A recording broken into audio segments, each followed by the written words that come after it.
December 31st, 1942, the Barents Sea, north of North Cape.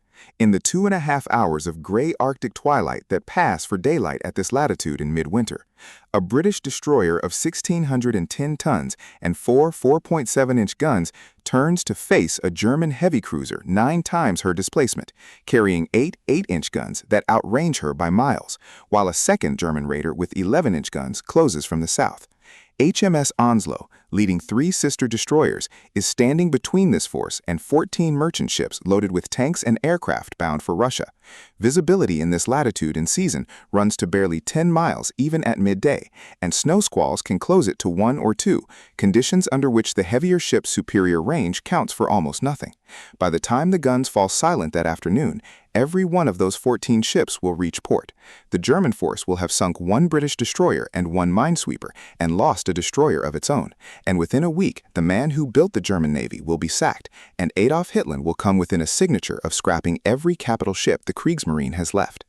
By the winter of 1942, the Arctic convoys carrying Allied war material to the Soviet Union ran through some of the most dangerous waters of the entire war.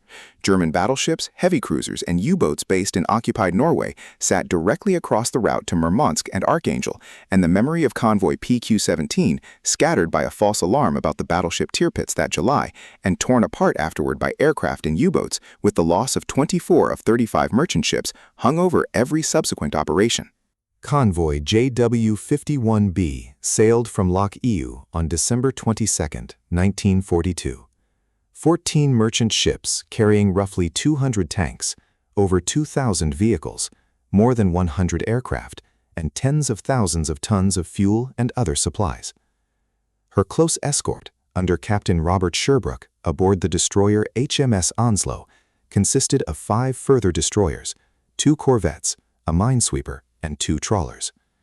Severe gales on December 28th and 29th scattered the convoy, and when the weather eased, 5 merchant ships, the destroyer HMS Oraby and the trawler Visalma, were missing, forcing the minesweeper HMS Bramble to be detached alone to search for the stragglers, a decision that would prove fatal.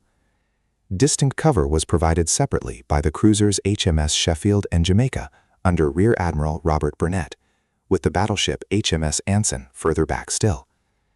German Naval Command, aware of the convoy's route from intercepted signals, planned to destroy it with a pincer attack, Operation Regenbogen, sending the heavy cruiser Admiral Ibber and 3 destroyers against the convoy from the north, while the pocket battleship Lutzow and 3 more destroyers closed from the south, the whole force under Vice Admiral Oskar Kumitz. On paper, the mismatch was not close. Sherbrooke's O-class destroyers displaced 1,610 tons standard and carried 4 4.7-inch guns with no meaningful armor. Admiral Hipper alone displaced roughly 14,000 tons and carried 8 8-inch guns. Lutzow added a further 12,000 tons and 6 11-inch guns, capable of firing a shell more than 10 times the weight of anything a British destroyer could throw back.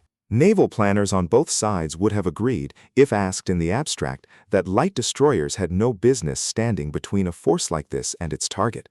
Doctrine held that cruisers and pocket battleships existed precisely to brush aside escorts of this size.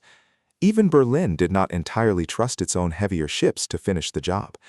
Kumitz sailed under orders passed down from Hitler through Grand Admiral Erich Raeder, specifically warning him, in writing, to use caution even against an enemy of equal strength, because it is undesirable for the cruisers to take any great risks, a directive issued before a shot had been fired and aimed at an enemy escort built entirely around ships smaller than his own destroyers. It was a level of institutional caution that suggested the German naval leadership did not fully believe in the offensive power of the very ships it had built. What the German plan did not fully account for was destroyer doctrine's oldest trick. A heavy cruiser's guns could smash a destroyer to pieces at range, but a destroyer's torpedoes, if launched from close enough, could sink a cruiser in a single hit. And no captain of a valuable heavy unit wanted to be the one who lost his ship to a weapon a tenth its size. Sherbrooke's tactic, refined through Royal Navy destroyer doctrine built up over 2 world wars, was to use that fear directly, lay smoke to blind the enemy's gunners, then turn his destroyers toward the German ships as if beginning a torpedo run, forcing a cruiser captain to choose between breaking off or risking exactly the kind of hit his orders told him to avoid. It was a tactic that traded steel for nerve, and it depended entirely on German commanders behaving exactly as cautiously as Berlin had just ordered them to.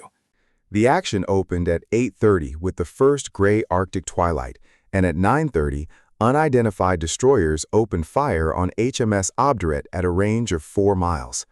Sherbrooke brought Onslow, Obedient, Obdurate, and Orwell around to engage Admiral Hipper directly, laying smoke to cover the convoy and repeatedly threatening torpedo runs that forced Kumitz's flagship to turn away rather than close the range. Around 10:15, a salvo from Hipper struck Onslow forward, and shrapnel tore into Sherbrooke's face, blinding him in one eye. He stayed on the bridge, continuing to direct the action by radio, and only left once he was certain command had passed cleanly to the next senior officer aboard HMS Obedient. HMS Acades, laying smoke throughout the engagement to screen the convoy, was hit repeatedly by Hipper's guns and eventually sank that afternoon, with 113 of her roughly 250 crew killed and the rest rescued by the trawler Northern Gem. The minesweeper HMS Bramble, searching alone for stragglers, ran directly into the German force and was destroyed with all 121 hands lost. Then, at around 11:30, Burnett's cruisers Sheffield and Jamaica arrived from the northwest and opened fire on Hipper, scoring 3 hits that flooded a boiler room and slowed her. Moments later, the German destroyer Friedrich Eckholt, mistaking Sheffield for her own flagship in the poor light, closed to take position alongside her. Sheffield sank her in about 2 minutes, with all 337 men aboard lost. Lutzow, approaching separately from the east, fired briefly and ineffectively at a convoy still hidden behind Acades's smoke before turning northwest to link up with Hipper, only to run into Sheffield and Jamaica herself. In a detail that captures the whole battle, both sides broke off that exchange within moments of each other, each fearing the same thing, a sudden torpedo attack from destroyers they could barely see. If a battle this lopsided on paper and this decisive in the outcome is the kind of story that keeps you watching, subscribing costs nothing and means the next one lands in front of you automatically. Faced with a damaged flagship, a lost destroyer, and orders that explicitly forbade taking further risks, Kumitz broke off the action and withdrew west shortly after noon. Lutzow's southern group never closed effectively with the convoy at all. When JW-51B reached the Kola Inlet in early January 1943, all 14 merchant ships arrived intact. Not one had been lost to an attacking force built around a heavy cruiser and a pocket battleship. Captain Sherbrooke was awarded the Victoria Cross, one a small number given for a purely surface gunnery action in the war's later years, its citation crediting his leadership of a force a fraction the size and weight of the enemy he faced. He had stayed in command, half-blinded, until the moment he was certain the fight would continue without him. Further decorations followed for officers across the escort, including the commanding officers of Obedient and Acades. Against a British loss of 1 destroyer and 1 minesweeper, roughly 250 men killed between them, the German force lost a destroyer with her entire crew and had its flagship damaged badly enough to require a return to Germany for repair, taking her out of frontline service for months. Measured purely by tonnage and gun caliber, the German force outweighed the British destroyer screen by something close to 9-1. Hipper's single broadside alone throwing more weight of metal than all 4 of Sherbrooke's destroyers combined. Measured by the result, the smaller force had won. The political fallout reached the top of the German state within days.